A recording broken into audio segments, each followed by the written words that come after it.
Allora iniziamo subito, così abbiamo un po' di tempo anche per il dibattito, che anche a motivo di alcune questioni che sono state lasciate aperte, insomma sarà sicuramente foriero di stimoli interessanti. E do la parola al professor Francisco José López Sáez, che ci parla sul tema Cristo via para cada hombre, la melodia polifonica della Cristologia di Pavel Florensky. Prego. Quería dedicar principalmente esta intervención al grupo de los estudiantes, que hay un grupo arriba, pero que todos lo somos, y a la universidad, de cualquier manera. Permitidme por eso que haga una larga introducción de carácter celebrativo, con algún tono polémico también, pero que quiere llamar la atención sobre la situación que vivimos en nuestra cultura global. Y mi pregunta es esta: ¿qué nos puede aportar en este momento que vivimos la relectura de Pavel Florensky y cómo llevarla a cabo?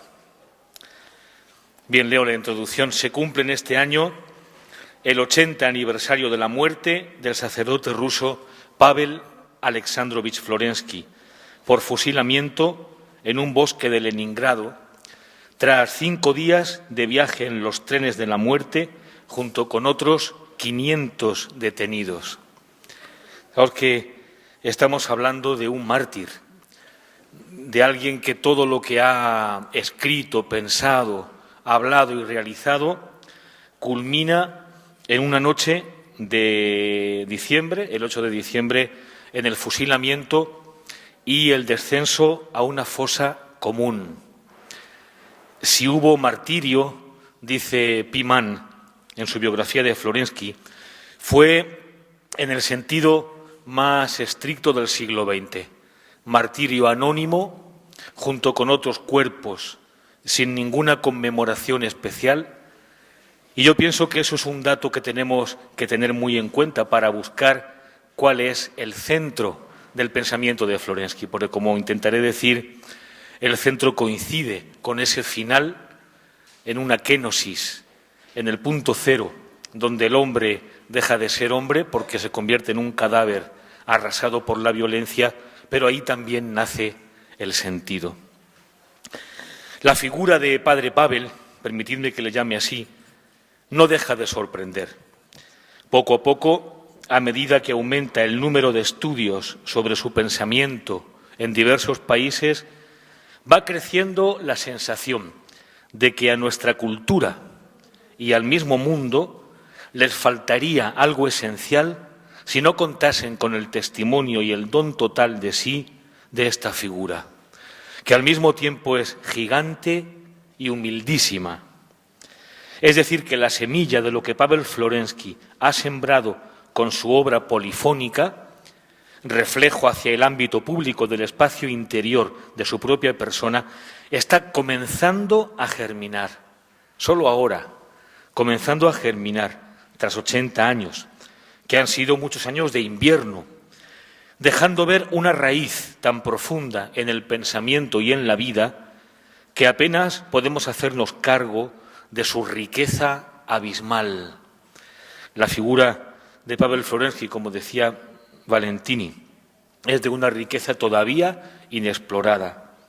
Y aquí, simplemente, con esta palabra se resumiría todo: un cristiano, sencillamente un cristiano, y además sacerdote por vocación. El mundo, nuestro mundo, no lo merece, pero él ha vencido al mundo, lo resume y lo abraza, dándole vida con su rostro paterno y portándolo consigo con todas sus miserias.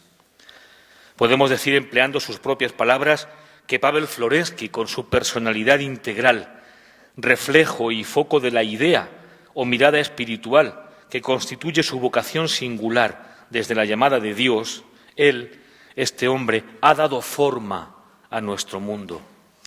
Y en esta forma resplandece la gloria de lo cristiano, al mismo tiempo pobreza, lentitud en la manifestación y en la influencia externa, con ritmo de siglos, y grandeza infinita, el peso de una existencia redimida, que lleva en sí ya el aliento, la promesa realizada, de la redención de toda existencia en el encuentro con la verdad espiritual.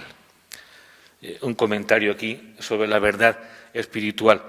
Hemos afrontado siempre la obra de Teodicea con el título La columna y el fundamento de la verdad, y hemos olvidado que su primer título es sobre la verdad espiritual, o duchovno istine. Y es importante porque ese apelativo espiritual dado a la verdad la califica profundamente y convierte su perspectiva en algo muy rico. ¿De qué verdad se trata? ¿Qué es una verdad espiritual? Haciendo referencia a la hermosa conferencia de nuestro amigo sobre el psicoanálisis, que tiene tantísima relevancia y que hay muchos elementos que concuerdan con la obra de Florensky, recuerdo que un autor como Nikolai Berdyaev, refiriéndose a Dostoyevsky, decía lo siguiente: al hombre, y especialmente al hombre de hoy, pero de todos los tiempos, no le hace falta un psicoanálisis, sino, dice él, una neumatosíntesis, dándole la vuelta. Es decir, un psicoanálisis es un análisis del alma, partir el alma, con el peligro que eso tiene, en diversos compartimentos científicos, y al final nos podemos quedar con una psicología sin alma. Él apunta a que necesitamos una síntesis en el espíritu, es decir, la verdad espiritual es la que nos indica, como luego Florensky desarrollará en la Teodicea y en la Antropolicea, para qué tiene sentido vivir y para qué tiene sentido sufrir.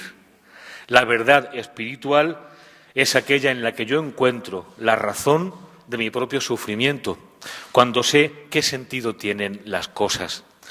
Los padres espirituales del Oriente cristiano, con los que Florensky tuvo tantísima relación y que son en el mundo del Oriente pues fuentes riquísimas también para el tratamiento de lo que ellos llaman enfermedades espirituales. Y toda enfermedad tiene una raíz espiritual.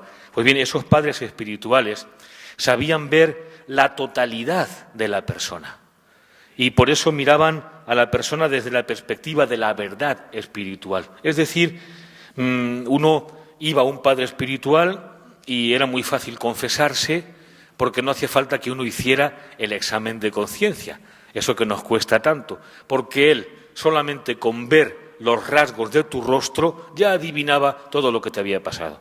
No me digas nada, has hecho esto, esto y esto, ¿no? Entonces, ¿por qué? ¿Por qué esa cardiognosía? ¿Por qué el padre espiritual tiene el conocimiento del corazón de la persona que acude a él? Porque sabe ver a la persona con la mirada de Dios, desde los ojos de Dios. Y Dios ve a cada persona en la integridad, y sobre todo en la integridad, como dice Soloviov, de aquello a lo que todo tiende. Por ejemplo, cuando Dostoyevsky, en plena crisis del juego y también pues aquella época tan difícil donde pues estuvo a tiempo de perder todo y lo perdía en cada momento cuando jugaba, iba a ver a los starets de Optina Pustin. Y es muy curioso, pienso que era el starets Ambrosi, no lo sé, pero se cuenta que no le preguntaba cómo va tu enfermedad, ¿qué has hecho para superarte a ti mismo? Esa es una perspectiva mucho más occidental. Pero tú con tu voluntad, ¿qué has hecho para poder caminar adelante? No. Y ni siquiera le hacían una corrección moral. No te das cuenta que tienes a tus hijos, que tienes a tu mujer. No. Fijaos, se limitaba a preguntarle esto. ¿Cuáles son tus proyectos para el futuro? Es decir, ¿cómo llevas la escritura de los hermanos Karamazov? Y curiosamente, con esa pregunta, toda la enfermedad se va curando, porque la curación significa mirar en el espíritu a la idea que Dios tiene de cada uno de nosotros. Esa es la verdad espiritual. Sería algo que habría que profundizar mucho, porque determina todo lo que significa la verdad. A mi juicio, dos peligros amenazan hoy seriamente el camino de la humanidad en su conjunto hacia la verdad espiritual. Y aquí Florensky nos puede ayudar ¿Por qué leerlo y cómo? Precisamente pues para combatir estas serias amenazas a la verdad. Nuestro camino histórico vive hoy como paralizado y perplejo entre varias antinomias difíciles y rígidas. Vivimos la contradicción entre el tecnicismo asfixiante de una cultura que se pretende universal y la violencia que amenaza el encuentro entre las mismas culturas y religiones, con la falta de una concepción antropológica que fundamente con seriedad y sobre todo con esperanza el desarrollo cultural y la convivencia humana. Nos falta una concepción del hombre profunda, para que el hombre recobre sentido. Para ambas antinomias, el pensamiento de Pavel Florensky puede servir de agua regeneradora o de replanteamiento esperanzado. Voy a hablar de estos dos peligros, me lo vais a permitir, con libertad, pero con una libertad florenskiana, digámoslo así. Más bien pensando con Florensky y a partir de él que pensándole a él. Pienso que también la fecundidad de la recepción de Florensky se verá en que somos capaces de asumir pensamientos suyos y tomarlo a él como punto de partida de nuestra visión de la vida. Yo me acuerdo cuando realicé mi trabajo de tesis doctoral sobre la figura de Pavel Florensky, me planteaba esto: no quiero saber muchas cosas de Pavel Florensky. Quiero aprender a ver la vida con sus propios ojos. Y es mucho más difícil, porque significa hacerlo maestro del pensamiento y de la forma de ver la vida. El primer peligro es la situación en la que se encuentra la universidad. Yo creo que estaréis de acuerdo, porque todos los que estamos aquí, estudiantes y profesores, de alguna forma padecemos esta situación. Al menos en España es así. Estamos lejos de aquella academia eclesial con la que soñaba el joven filósofo ruso y que expresa en tantas cartas a los amigos. Natalino nos ha comentado esa correspondencia sobre Samarin, donde es el tema de la amistad, pero en muchos otros sitios, sobre todo en la correspondencia con Rozanov, habla del proyecto de una academia eclesial donde se respeta la aportación de cada persona. El ambiente que hay se parece mucho más a la vida en comunión que a un simple instituto de aprendizaje, porque lo que se aprende es la vida. La vida solamente se puede aprender de las personas, y las personas solo pueden enseñar cuando se convierten en maestros, cuando tienen algo que comunicar. Eso era un sueño en Pavel Florensky, donde él veía plasmado lo que significa el espíritu de la eclesialidad, la cerkovnost. Se acerca a nuestra universidad, aunque sea de lejos, a este hermoso ideal. ¿Y cómo nos podría hoy ayudar la reflexión de Florensky? Pienso que la ley de hierro de la corrección política, inconscientemente asumida y aparentemente invencible, que controla actualmente la enseñanza y el trabajo intelectual, también respecto a la teología, pretende que la investigación no sea otra cosa que una acumulación de opiniones y de puntos de vista relativos, sin que el investigador ni el estudiante tengan que tomar partido y decidir personalmente sobre la verdad. Es decir, no queremos que nuestras lecciones universitarias tengan que poner a los estudiantes en la situación vital de decidir sobre la verdad, sino que simplemente damos unas opiniones que se juntan con otras opiniones. Yo creo que eso es la ley de Matrix, de la película Matrix, que quiere tener bien guardadas sus fronteras y proclama severamente sus consignas y sus prohibiciones.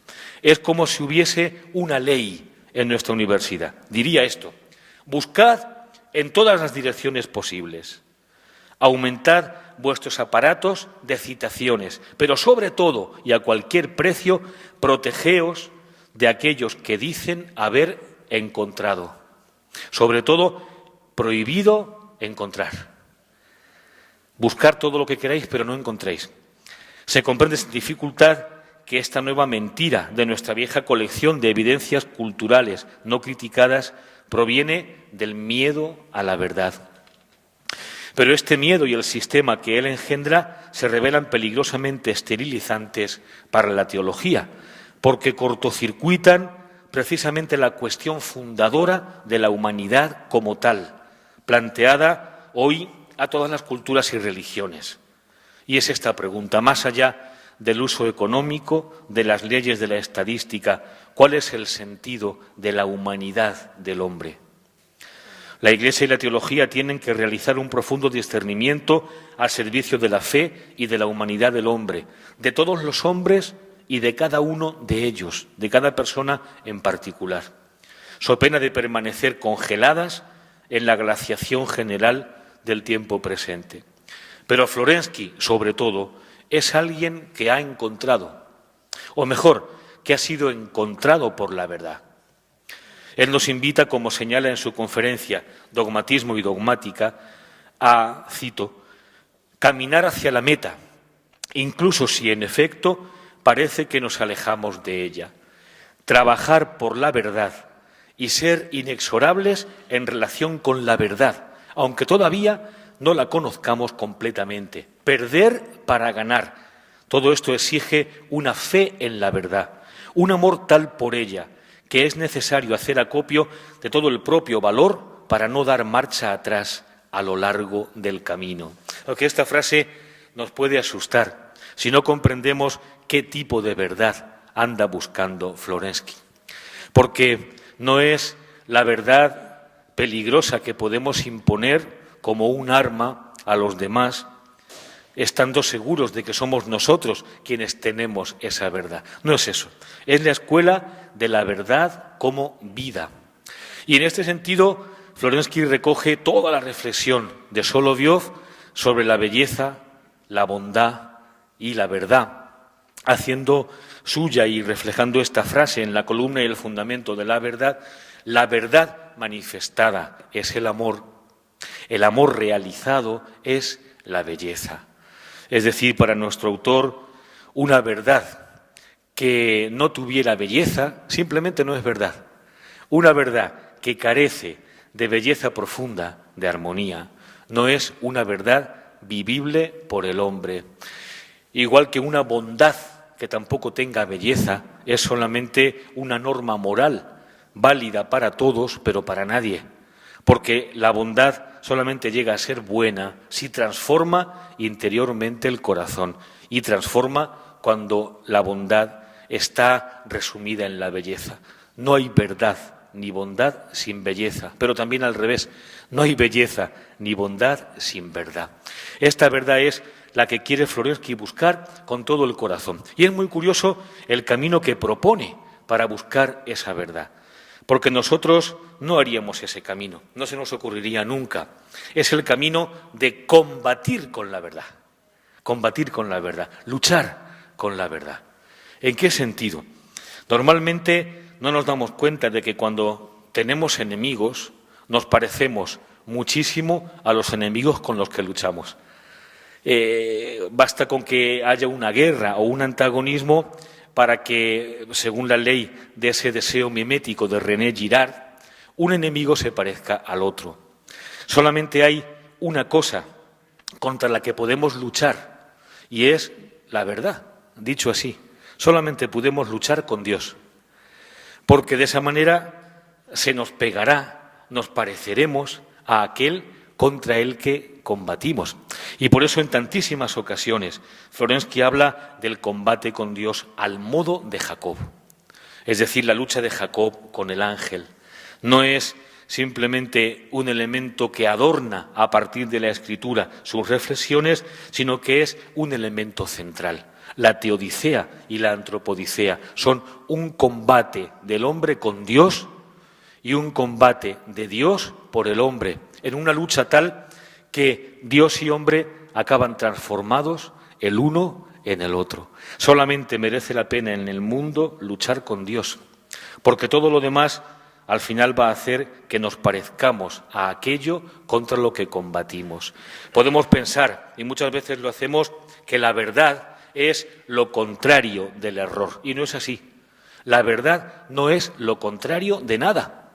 La verdad es la verdad. Solamente el error es contrario a otro error. Fijaos, 2 y 2 son 4. Solamente puede ser verdad de una manera. Hay infinitas maneras de decir la mentira respecto a eso, desde 0 hasta el infinito. La verdad es la verdad. Lo que es contradictorio es el error. Y fijaos, no significa esto negar la antinomia, al contrario, porque esta verdad que vamos intuyendo como un aspecto profundo que tenemos que luchar para poder conseguirlo, es la verdad que abraza las contradicciones en el amor. Es la clave de todo el pensamiento de Pavel Florensky.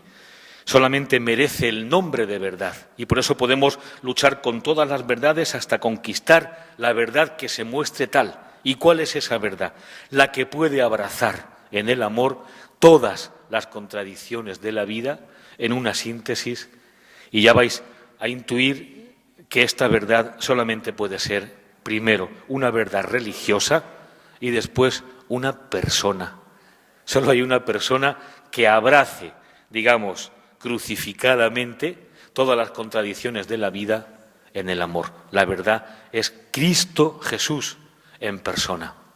Y con Él es con quien lucha continuamente Pavel Florensky. Ahora diré algo sobre esta lucha, pero antes quiero hablar del segundo peligro. Entonces, el primero es el peligro de que nuestra investigación eluda el trabajo espiritual de decidir la verdad, de encontrar la verdad, de combatir con la verdad. Y el segundo peligro, en estos tiempos de profunda crisis, y recuerdo que crisis significa juicio, pero también llamada al crecimiento con un salto necesario desde el interior, esta crisis es una crisis que presenta un doble frente. Crisis tanto de la razón humana como de la misma inteligencia de la fe.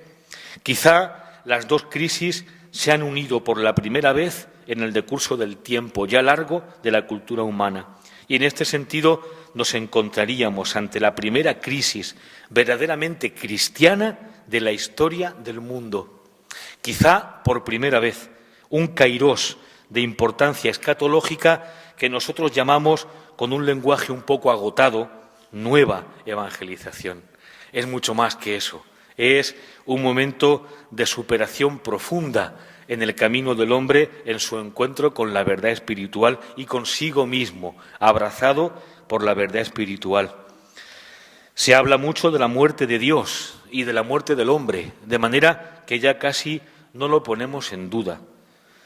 El hombre queda reducido a la mera biología de un animal que ha tenido suerte y se propone como horizonte antropológico o bien el hombre disminuido, que es aquel que vuelve a lo puramente animal, o el hombre aumentado, que es el que da paso a el verdadero fin de la evolución del mundo, que es la máquina. No sé de qué estamos más cerca, si de volver al animal o de acceder a la máquina, para cada uno el juzgar. Heidegger ha proclamado que el hombre es un ser para la muerte. La cultura del último siglo, de una forma escandalosa, y la del nuestro, con el adormecimiento no menos sanguinario, inducido por los medios técnicos, se han encargado de aportar la evidencia de la muerte como horizonte último de lo humano. Pero Heidegger es un náufrago de la misma metafísica que critica, y ambos, el filósofo con la metafísica clásica, se ahogan ante nuestros ojos en las aguas confusas del ser y de la nada. Los representantes de nuestra cultura, educadores de las nuevas generaciones, los que nos educan sobre todo por la televisión, por la cultura de masas, educadores de esta generación, son, permítaseme decirlo, hijos de náufragos. Y la humanidad del hombre se abisma con ellos.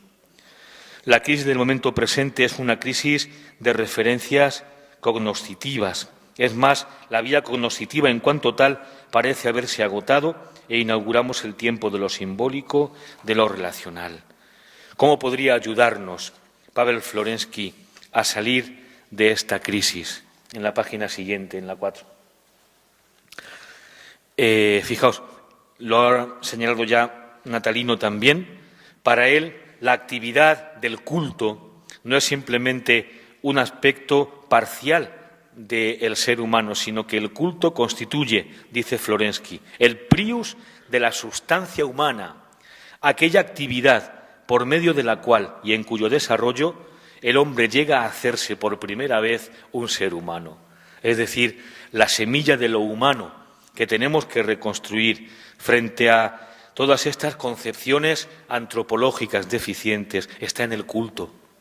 Esto tiene una importancia también decisiva para nosotros, para los creyentes, porque significa que tenemos en las manos una responsabilidad enorme.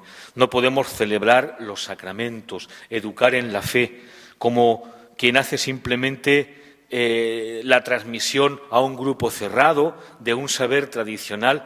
No, porque lo que tenemos en las manos es el destino del mundo y de los sacramentos, si entendemos bien a Florensky, depende la humanidad del hombre.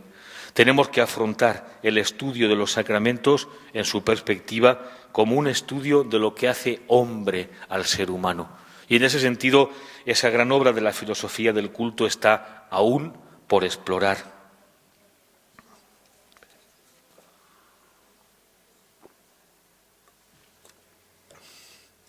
Quiero ahora proponer una tarea para la crítica de Florensky, es decir, para los que ya ahora, pero sobre todo, ojalá que sean muchos, en las futuras generaciones, van a ocuparse de la obra florenskiana. La gran tarea hoy pienso que es recibir la obra de Florensky en la integridad de sus dimensiones y recibirla también teológicamente.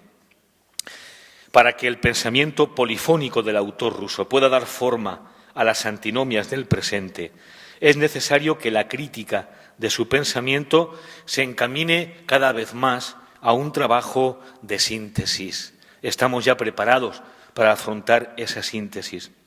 Efectivamente, si observamos la enorme bibliografía consagrada al autor ruso, constatamos que en general se han estudiado tan solo aspectos particulares de la amplísima sinfonía de temas de Pavel Florensky.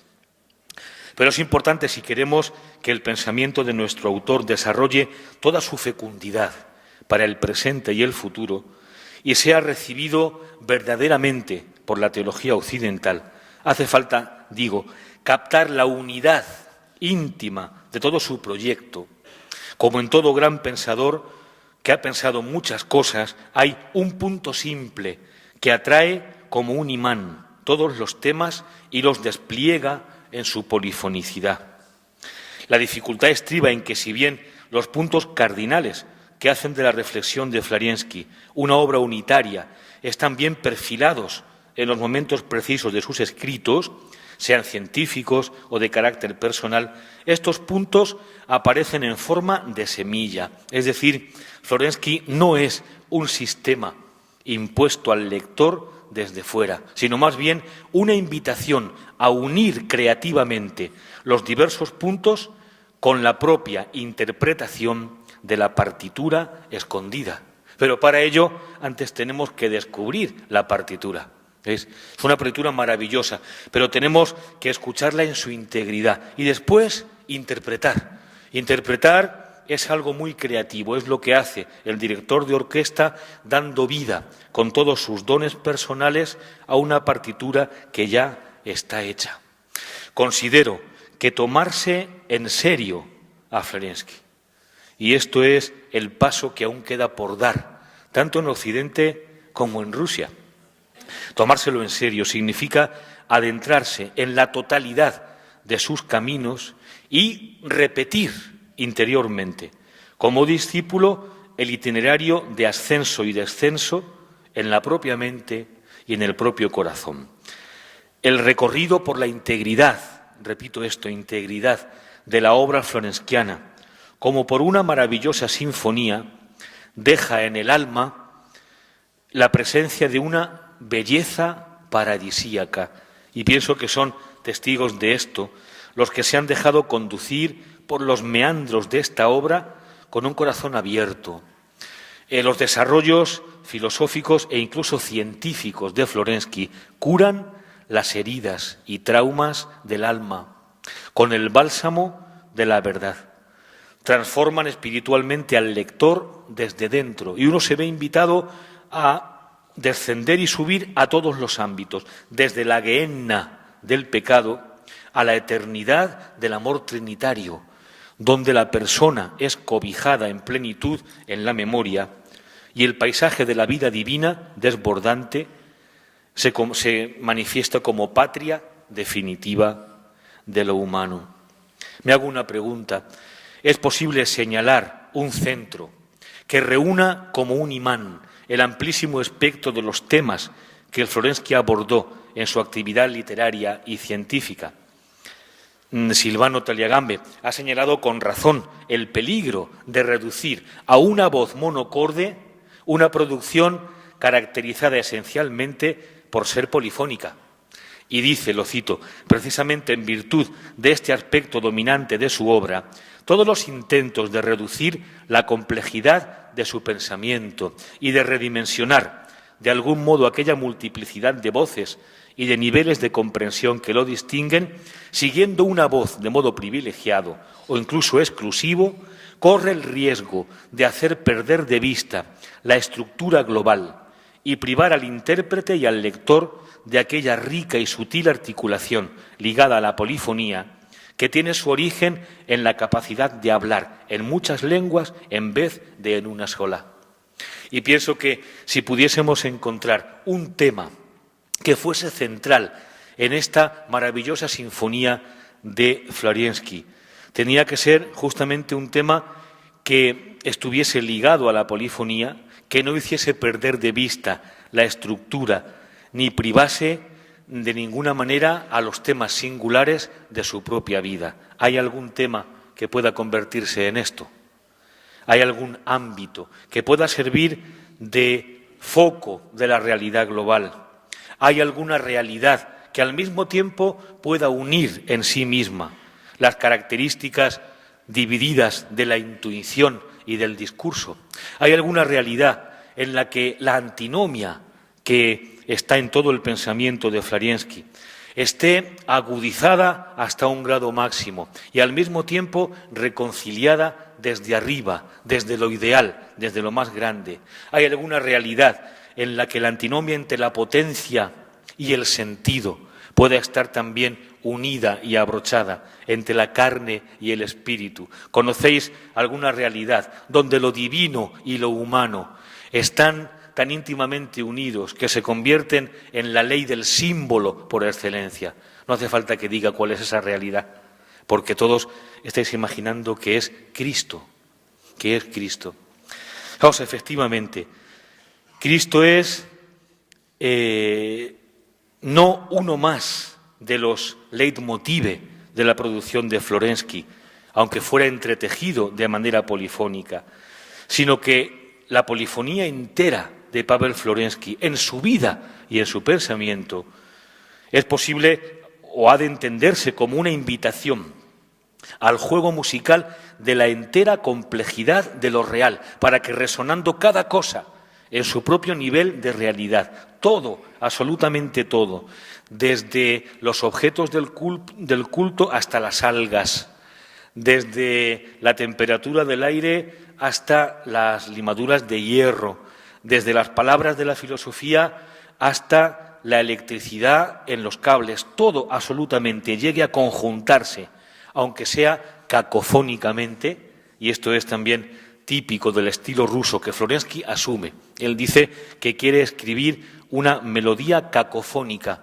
donde no todo tiene que estar armónicamente conjuntado para nuestro gusto racional, sino que incluso las cosas que son discordantes tienen una belleza si están unidas en esta realidad en la que toda antinomia está abrazada en el amor. Toda realidad en su propio nivel tiene que confluir a un arpegio final que recoge y da forma a la tensión de toda la realidad de la multiplicidad hacia, efectivamente, el Cristo que viene en su gloria. El Cristo que viene en su gloria. Ese es el imán de toda realidad. Esta tensión hacia Cristo de toda realidad sin que la figura del Señor se convierta en un tema más junto a los otros, porque entonces anularía, si está en el mismo nivel, a todos los demás. Y quizá por eso podamos comprender el silencio que algunos autores descubren en Florensky sobre Cristo, que en realidad no significa ausencia de cristología, sino por una parte el pudor de un cristiano oriental que no habla con excesivas palabras de su propia experiencia, y él siempre dirá que de lo que aún no ha experimentado no es posible hablar. Y en ese sentido, si queremos buscar dónde está la cristología florenskiana, la hemos de buscar en los años de Lager, en la praxis final. Y ahí hay una cristología no escrita, o si queréis, escrita con la propia vida. Bien, y además he redescubierto un texto que quiero leeros porque, sobre todo, pertenece a los escritos de juventud. En el 1905, las notas del joven estudiante de matemáticas, fijaos que redactó un fragmento muy iluminador para comprender qué significa la multiplicidad de los fenómenos y cuál es el factor de la unidad que no destruye la vida propia de cada fenómeno particular. Es un párrafo sobre la música, la polifonía y la armonía. Leo tan solo el punto final, está en sus diarios publicados por Ivanov en el libro de Florensky y los simbolistas. La melodía es la armonía extendida. La armonía es la melodía comprimida en el tiempo, pero también en lo temporal, más exactamente en el tiempo extendido de la duración. La melodía puede indicar el acorde sobretemporal, el vigoroso ramo de flores de unos tonos que estallan palpitantes, que resuenan en conjunto y, sin embargo, cada uno suena individualmente. Estando cada uno en función del todo, es apenas percibido como tal en el conjunto de la interpretación y, sin embargo, no pierde su ser, no deja de ser él. La razón es que para la armonía es necesaria la multiplicidad. Para una multiplicidad se precisa la variedad de formas y para que haya una variedad de formas es necesario lo que es múltiple en su esencia, es decir, una variedad de ideas. Y estas ideas, sea cual sea su unidad, no se confunden en una, sino que en su diversidad se encuentran reunidas en la unidad. Los sonidos que resuenan independientemente conforman los tonos, después hacen la melodía y por medio del arpegio confluyen en la armonía. El sonido empírico, en su efectiva realidad natural, se presenta tan solo como unos sonidos dispares separados. Toda la logificación de la realidad efectiva se resume en la melodía.